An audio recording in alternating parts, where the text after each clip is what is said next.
कल आई तस्वीरें आप हरियाणा के जिले करनाल से देख रहे हैं। आप देख सकते हैं समस्त जो ब्राह्मण समाज के लोग हैं वो एकत्रित होते हैं। वहीं ब्राह्मण समाज खाप के जो प्रदेश अध्यक्ष हैं उनके ऊपर जो है कुछ शरारती तत्वों द्वारा ईंटों से हमला कर दिया गया था और अब जो है करनाल एसपी से मिलने के लिए पहुंचे। वहीं दूसरा पक्ष जो है पहुंचा था और किस तरह से जो है ब्राह्मण समाज के जो तमाम लोग हैं वो भी एसपी से मिलने के लिए पहुंचे। एक बार जो है बातचीत करेंगे, क्या कुछ जो है कहना चाहेंगे, एक बार जो है जान लेते हैं क्या कुछ जो है पूरा मामला है, क्या कुछ कहना चाहेंगे। देखिए, कल जो प्रेस कॉन्फ्रेंस हुई थी वो एक बड़े सौहार्दपूर्ण वातावरण में हुई थी और हमारा प्रेस कॉन्फ्रेंस करने का एक ही उद्देश्य था कि 30 नवंबर को हमारे समाज के शिक्षाविद जिन्होंने संविधान के निर्माण में अपना अहम रोल अदा किया, अहम भूमिका निभाई, उनकी जयंती है, पुण्यतिथि है 30 नवंबर को। और हमने समाज से अपील करनी थी कि हर कोई, हमारे समाज का प्रबुद्ध व्यक्ति, हर कोई नौजवान बच्चा जो भी है, माताएं बहनें अपने तरीके से उनको श्रद्धांजलि अर्पित करे, पुष्प अर्पित करे, उनको नमन करे। मैं पूछना चाहता हूं आपके चैनल के माध्यम से, क्या किसी महापुरुष को नमन करना कोई गुनाह होता है? अगर किसी को किसी बात से आपत्ति होती है तो उसका फर्ज बनता है वो अपनी आपत्ति सोशल मीडिया प्लेटफॉर्म पर, न्यूज़पेपर्स में अपनी आपत्ति दर्ज करे। ये कोई तरीका नहीं है किसी के घर जाकर के आप उसको जान से मारने का प्रयास करें। आज मेरा पूरा समाज इस बात को लेकर के आक्रोशित है कि इस तरह का कृत्य क्यों।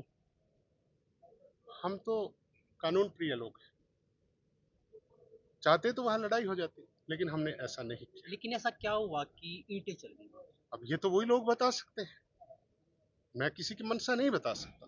ये वो लोग बता सकते हैं जिन्होंने ईंटें चलाई। हमने कोई ऐसा प्रयास नहीं किया, हमने किसी की भावनाओं को ठेस पहुंचाने का प्रयास नहीं किया, हमने किसी के खिलाफ कोई बात नहीं की, किसी को डिफेम नहीं किया। उनके उनके द्वारा बोला गया कि जाति विशेष को लेकर कुछ टिप्पणियां की गई, ऐसा इसीलिए कुछ नहीं था। ये स्थिति अगर कोई ऐसी टिप्पणी है तो वो आए, डिबेट के लिए हम तैयार हैं। ऐसा नहीं। कैमरे की फुटेज पूरी नहीं दिखा रहे जिसमें आपने उनको उत्तेजित किया है कुछ? क्या उत्तेजित? अब कोई पर्सन बाहर जा रहा है और उसको जाते ही ईंटें बरसाने लग जाए, उसकी तो बात भी नहीं सुनी जाती। अचानक से हमला करना क्या सही है? कैसे कह सकते हैं हम? हमारे साथ कोई बात भी नहीं हुई उन लोगों की।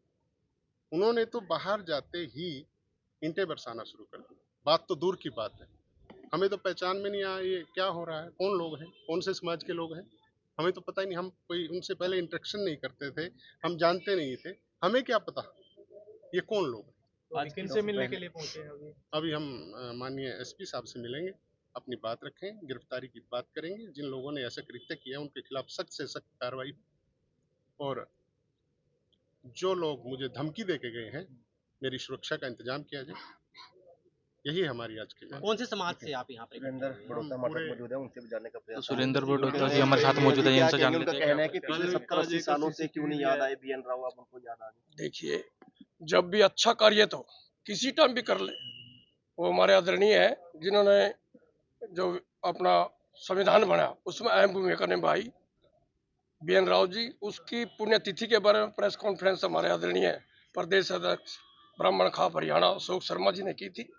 जब ये प्रेस कॉन्फ्रेंस करने के बाद बाहर निकले, अचानक इन पर ईंटों से हमला किया गया। मैं आपके चैनल के माध्यम से उनको सचेत करना चाहता हूँ, ऐसे कार्य को ब्राह्मण समाज कभी भी बर्दाश्त नहीं करेगा। और अब हम एसपी साहब से मिलने जा रहे हैं और हम उनसे आदरणीय अपने प्रधान जी के लिए सुरक्षा की मांग करेंगे और जो दोषीगण हैं उन पर सख्त कार्रवाई हो, जल्दी से जल्दी उनकी गिरफ्तारी हो, ये हम मांग करने जा रहे हैं। अशोक कुछ लोगों का कहना है कि सिक्योरिटी लेने का एक ये तरीका है, सिक्योरिटी लेने की ये कही जा रहा है सारा। देखिए, ये सिक्योरिटी लेने का जो कोई प्रहार करता है और धमकी देता है, वह उनकी क्या मंशा थी वो तो वही बता सकते हैं ना। प्रेस कॉन्फ्रेंस में अगर कोई आपत्ति थी, प्रेस कॉन्फ्रेंस करके अखबार के माध्यम से, सोशल मीडिया के माध्यम से अपनी बात रख सकते थे। ये कोई तरीका नहीं है भाई किसी का। हमारे देखो, भीमराव जी के बारे में हम भी, जब उनकी पुण्यतिथि होती है हम भी जाते हैं, सभी करते हैं, तो उनमें क्या आपत्ति है? हम डॉक्टर बीएन राव जी के बारे में अगर हम उनकी पुण्यतिथि या जयंती मनाने की बात करें तो उनको क्या दिक्कत है इसमें? हमने किसी महापुरुष, भगवान और महापुरुष किसी जाति विशेष के नाम करके सर्व समाज के होते हैं, लेकिन इन्होंने जो यह घिनौनी हरकत की है, ब्राह्मण समाज कति बर्दाश्त नहीं करेगा। ईंटें इसकी चलने घोर निंदा करता है। ईंटें चलने से पहले कुछ बातचीत भी हुई थी उनके साथ? बातचीत होगी थी, बातचीत तो सौहार्दपूर्ण तरीके से हुई। अंदर उनको बैठकर बातचीत हाँ हुई थी? बिल्कुल, उन्होंने समझा दिया भाई क्या बात है, इसमें दिखाओ, आपके पास भी तो है, प्रेस कॉन्फ्रेंस में आप भी तो थे, उसमें कौन सी ऐसी आपत्तिजनक बात है, बताइए। में जातीय सूचक की कोई बात नहीं, ये तो जानबूझ करके उनके परिप्लान थे। और ऐसे आने में 10 मिनट पहले प्रेस कॉन्फ्रेंस में 10 मिनट में ऐसा हमला कर दे, तो पहले से प्लानिंग थी उनकी। भैया से प्लानिंग करके गए और हमारे घर में आकर के, ब्राह्मण समाज के धर्मशाला में आकर के, उनकी कितनी हिम्मत, कितने अपने आप को वह ना बड़े बदमाश समझते हैं। देखो, हम ब्राह्मण समाज यानी सर्व समाज की सुख के लिए, सुविधा के लिए कामना करता है। हम किसी समाज के खिलाफ नहीं है। जो लोग, हम किसी समाज को नहीं टारगेट कर रहे हैं, जिन्होंने गलती की है हम उन पर सख्त कार्रवाई की, उनको जल्द से जल्द गिरफ्तारी की मांग करते हैं। तो आप देख सकते हैं तस्वीरों में तमाम जो ब्राह्मण समाज के लोग हैं वो आज करनाल एसपी से मिलने के लिए पहुंचे हैं। वहीं अच्छे वातावरण में बातचीत हो गई थी, मगर इस तरह से कहीं ना कहीं वो मारपीट करना, कहीं ना कहीं किस तरह से पथराव जो किया गया उसको लेकर कहीं ना कहीं काफ़ी ज़्यादा आक्रोशित जरूर नजर आ रहे हैं तमाम जो ब्राह्मण समाज के लोग हैं। अब करनाल एसपी से मिलने के लिए जब देख पा रहे हैं किस तरह से तमाम समाज के लोग जो है करनाल एसपी से मिलने के लिए जाते हुए नजर आ रहे हैं। तस्वीरों को जितना हो सके ज़्यादा से ज़्यादा जरूर शेयर करते हैं। लाइव तस्वीरें आप हरियाणा के जिले करनाल से देख रहे हैं।